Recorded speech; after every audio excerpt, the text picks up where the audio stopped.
Good evening, everybody. I think it's the most difficult job to introduce a person like Dr. Swamy. You can't define him in one personality. I don't know how many in one, rolled into one personality. Is he a politician? Some people say yes. Is he an economist? Many people say yes. He is a fighter for Hindu cause, greater Hindutva Bhakt than anybody else in the country you can think of? Yes. So I'm not in a position to define him. I will only say Dr. Swamy, I knew him as an economist when I was a student of Delhi School of Economics.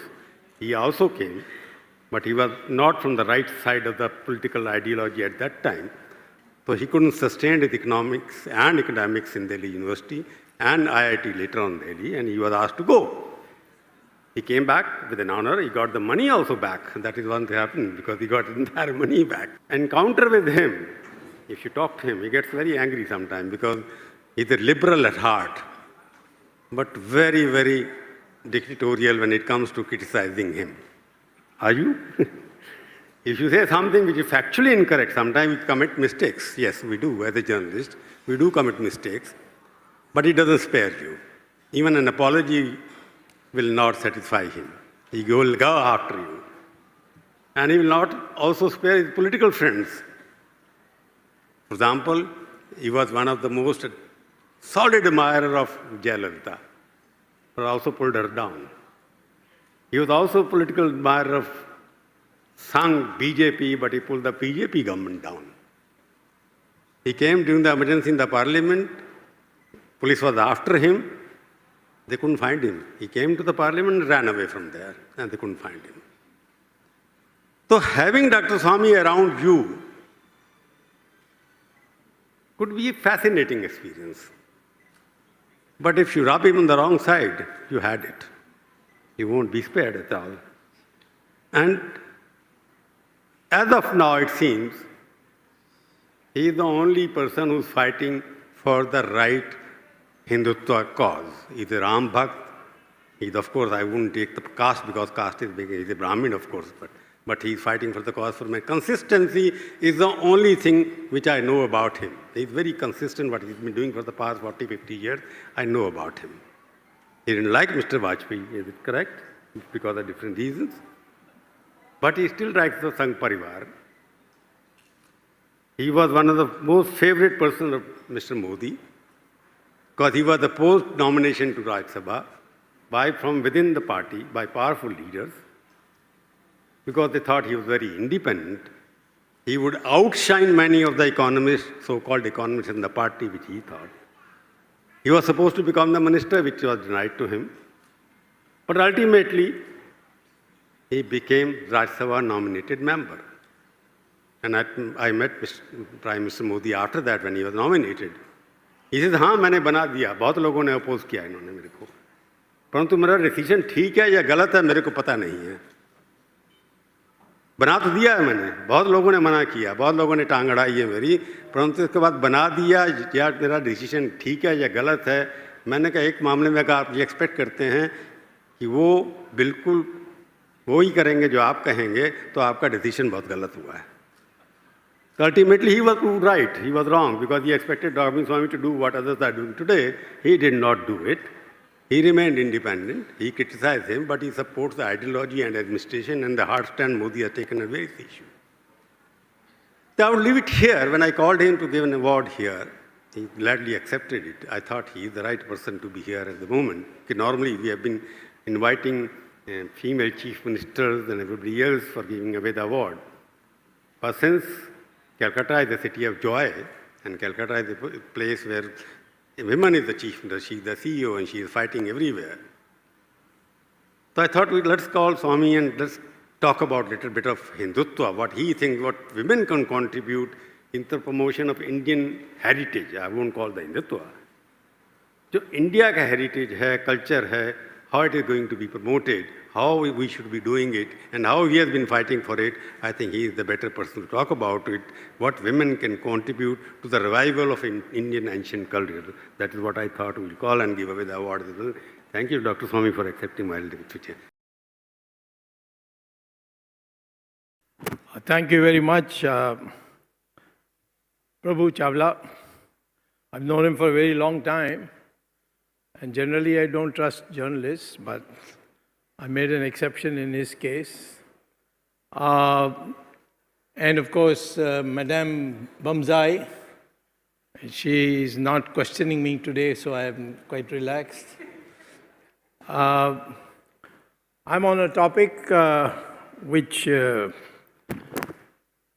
I like to speak on. I have two daughters, I have three sisters. I'm surrounded by women, so I think I came to understand them a little better than others. So, put together, I would like to say that the longest Indian tradition is, of course, the Hindu tradition. And there has been periods when the Islamic forces ruled India. There was a shorter period, but period long enough for the British, who prided themselves in being Christians. And we have come out of it today as a state which believes in all religions lead to God. And in that context, we have also taken a number of steps to see that the women who did suffer last 1,000 years by deprivation, by having to necessarily be away from public eye, and therefore a turnaround was necessary, and we have begun that process. So this is what I'm going to speak to you today about. The longest tradition of India is socially, intellectually, in everything else except physical strength. We have regarded women as equal to men. And it has been demonstrated. Even now, in the last 60, 70 years of our independence from the British, and the surrounding areas of India, which once upon a time was the greater Hindustan, as it was known, you find that women have been heads of state in Pakistan, in Bangladesh, in Nepal, in Sri Lanka, and they've been accepted. And of course, within our country, many women have held positions as Prime Minister, not only as Prime Minister, but state chief ministers. Some of them are very fierce, and I have great admiration for Ms. Mamata Banerjee. She's given all men a run for their money. So, in this context, you can see something you will not see. You see the status of women in American politics. Till date, not a single woman has become the President of the United States. And even today, as the first woman president, a vice president, she is so much now ridiculed that she probably will not get a second term as a minister. In Britain, they come up a little, but even then, it has been a rare occasion. And so, India has easily adjusted to women leaders, and this is because of our tradition. And that tradition goes quite far back. Amongst the gods, when Brahma and Vishnu and Shiva came together to decide how to distribute portfolios, I'm using modern language, they decided that education will be looked after by Saraswati, finance will be looked after by the wife of Vishnu, as you know, and defense was looked after by Durga. And the fiercest fighter ever produced in our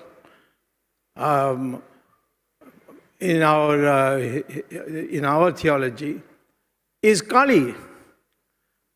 And Kali is a person who took the form when all the male gods had failed and went to her, Durga, to take that form and prayed to her to save the universe from the asuras.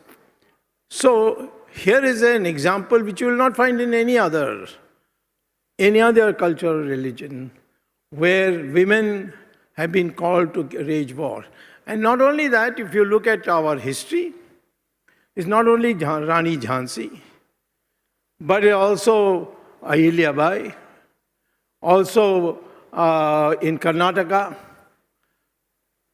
you have women leaders who have fought fiercely. So you will find all through our history, women have taken that as a fighter.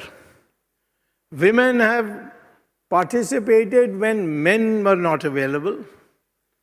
When the great Shankaracharya went to North India to argue that Advaita was superior to Uttamimsa school, he met Mandana Mishra in Bihar, and they decided to debate. It was called Shastrat. Shastrat means what? It means if you lose the debate, you convert to my point of view. And if you win the debate, I convert to your point of view. And Shankaracharya had gone on winning. That's how Buddhism gave way to Hinduism. But when you met Mandana Mishra, he was the greatest of the scholars in Buddhism and Uttamimsa school. And question of debate, who should debate? That was clear, these two, but who will be the umpire? And then Adi Shankaracharya said, your wife is equally knowledgeable, so she can be the umpire. And after the debate, the wife of Mandana Mishra declared her own husband as having lost the debate. And that's how Mandana Mishra then became the Shankaracharya in Karnataka, the first mutt that was set up, and Sringeri mutt as it's called. And thereafter you saw women playing roles in almost every other part of India. Either even as mothers they played, Shivaji's mother. So therefore to say that women are deprived in India, it can't be a comprehensive statement. We have to recognize in our tradition, women have an extraordinarily important position, but they have not fully recovered whatever they needed to, and I'll deal with it in my rest of my lecture. The epics that we have, Mahabharata rotates around Draupadi. What happened to Draupadi had to be avenged, and Draupadi was in the lead for it. She didn't give anybody a moment's peace till the persons who humiliated her were killed. And the Mahabharata war could not end till that happened. And so you see that. You see Ramayana, Sita played a tremendous role in what happened. One can easily demean Ramayana by saying Sita was ill-treated, because we haven't read it, we haven't read the original. Ramayana is about the story of bravery of Sita. When Hanuman went to Lanka and went to Ashok Vatika where Sita was kept as a prisoner and told her that Rama is grieving for you, sit on my back and I'll take you there, back to where he is. She said, no, I will not come, because so many women here are prisoners. I can't leave them and go. Rama must come and finish off Ravan. Then only I will agree to go. Many of the other things which are misinterpreted, I would like to tell you, it is not at all what is being told popularly in India, that Rama, after returning to Ayodhya, sent her to the forest because somebody raised some questions about what she was doing as prisoner in Ravan's prison. That is not what it is the correct story. The correct story was that somebody in the kingdom raised this question in a private conversation, but it came to Sita and Rama. And she said, I had given you a vow when I first came from my home to Ayodhya, that if ever anything is brought which will put you to difficulty, I will leave. And she, of her own volition, she went to the forest. Rama didn't send her. Rama, in fact, created a statue of her, put it next to him in the what is called the Rajya Sabha, where the affairs of the state were being considered. And he slept on the floor because he said, Sita has not come. And until she comes, I will sleep on the floor. So that distortion we see here. Today, the English language education, which the British deliberately wrote, and they didn't hide it also, they came here and they declared that we want brown Englishmen. Englishmen in habits, Englishmen in taste, Englishmen in etiquette, but brown in color. The brown Englishmen they wanted to create, they've made it no secret. They changed the educational system to suit that. This Aryan, Dravidian theory is all nonsense. It is not supported anymore by the DNA testing of Indians, which shows that all Indians have the same DNA. Whether he is north, south, east, west, Brahmin, scheduled caste, whatever. They are all the same DNA-wise. We are one people. And that is what needs to be known, that this is the factor in which the women play the role of inequality. Yes, physically, they have a different, they will not be able to do the kind of lifting of big stones or big heavyweight things as a man can do. Or there are many things that a man can do which they can't do. But therefore, we have to see the relationship of women, the role of women in different ways. For example, you have to see, what you have to know is that women are portrayed today as defenseless, as dependent, as deprived of basic education. But that's no more true. I mean, it's getting less and less true because you can see the comparative exams. It's the girl students who are ahead. Women's, yes, it's true that women are, have to be seen, women and men and their relationships have to be seen in three different domains. The first domain is what we call as exclusive. Exclusive domain where men can do certain things women can't. As I told you, picking up a heavy weight. There are other things that women can do, men can't do. Women give birth to a child. No man can do that, no matter how hard he tries. And therefore, in that context, there is an area where men and women are different. But there is no inequality as a consequence of that. Similarly, we have an interactive situation where women and men have to be together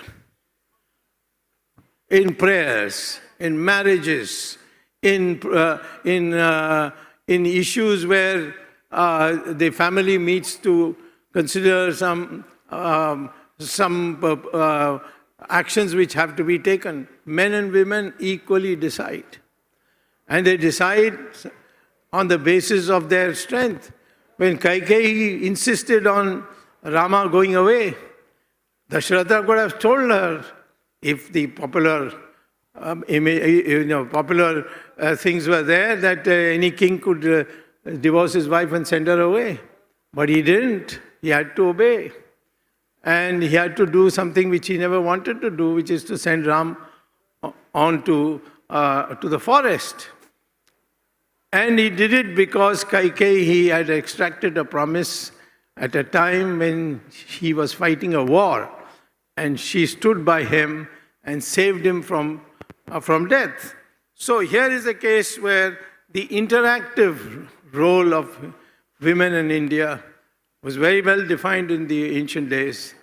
And even today, if you are being properly brought up, that interactive relationship will be nurtured.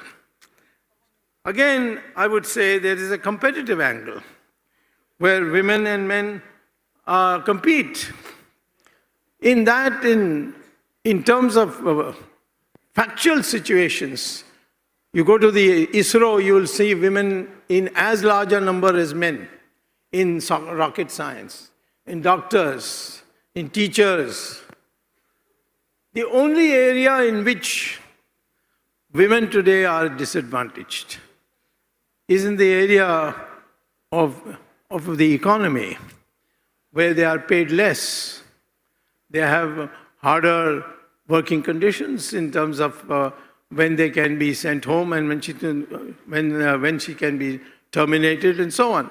But that is again a fading situation where you see now women entrepreneurs, women millionaires, billionaires, and you see them in various areas of activity.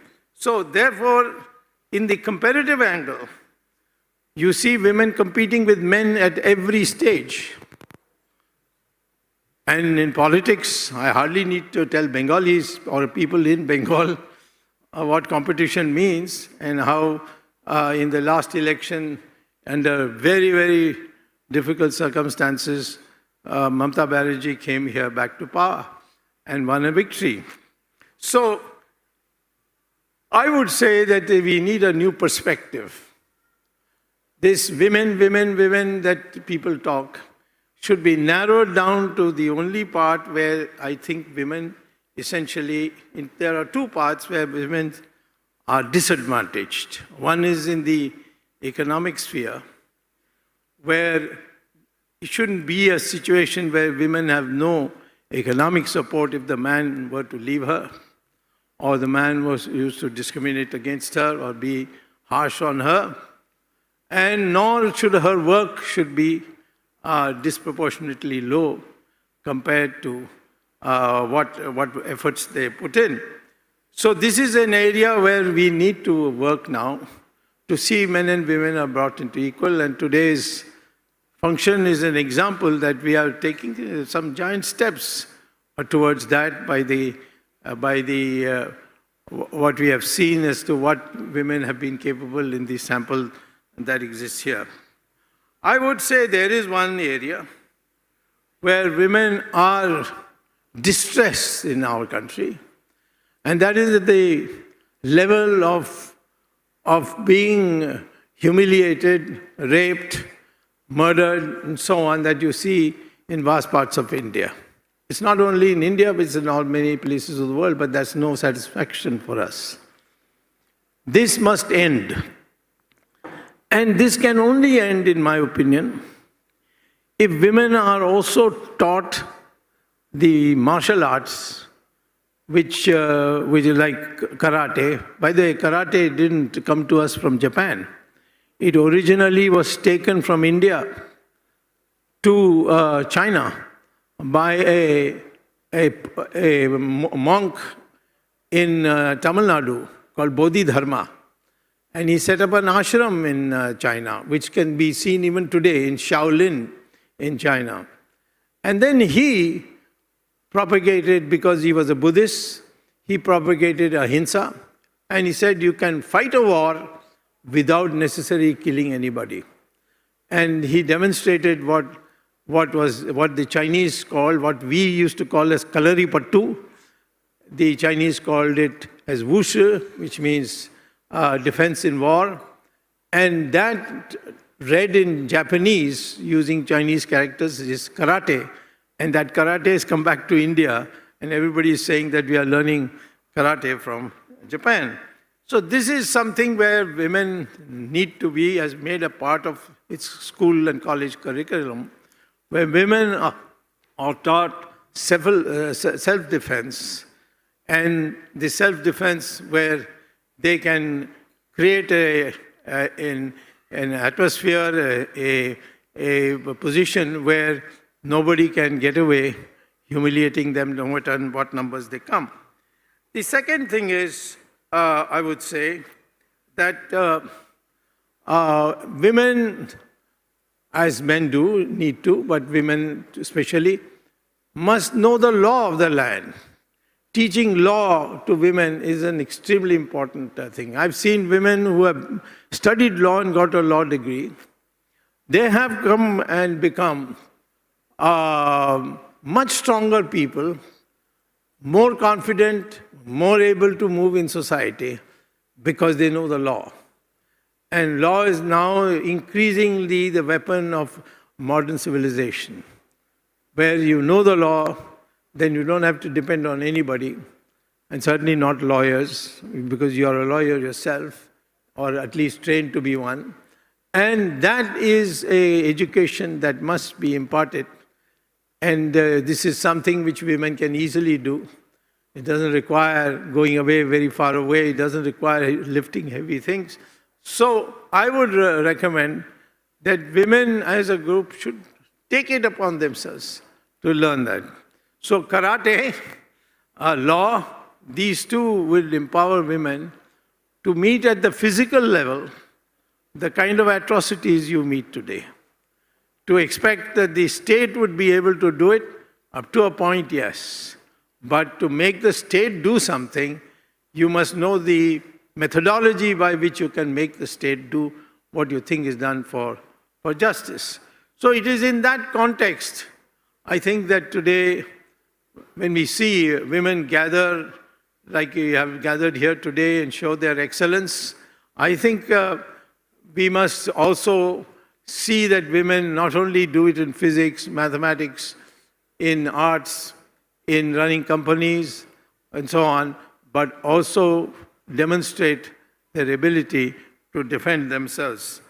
And it is in that context we have to understand that we have both men and women need each other, and then they must find ways by which they can cooperate with each other, but that cannot be done unless if the women become dependent on men for anything, or if there's no mutual dependence between the man and the woman. And so to achieve that mutual dependence, we would have to see that the learning and training that is being imparted to women becomes of a type where women are able to stand in any circumstances on their own feet. This, in substance, is what I want to talk about. I am not a hypocrite who will give a speech here. I've brought up two daughters, extremely independent. One of them is an editor, and people are more scared of her than most editors, particularly those in the government today. They don't want to mess with her, maybe partly because she's my daughter. But the net result is the upbringing has shown up.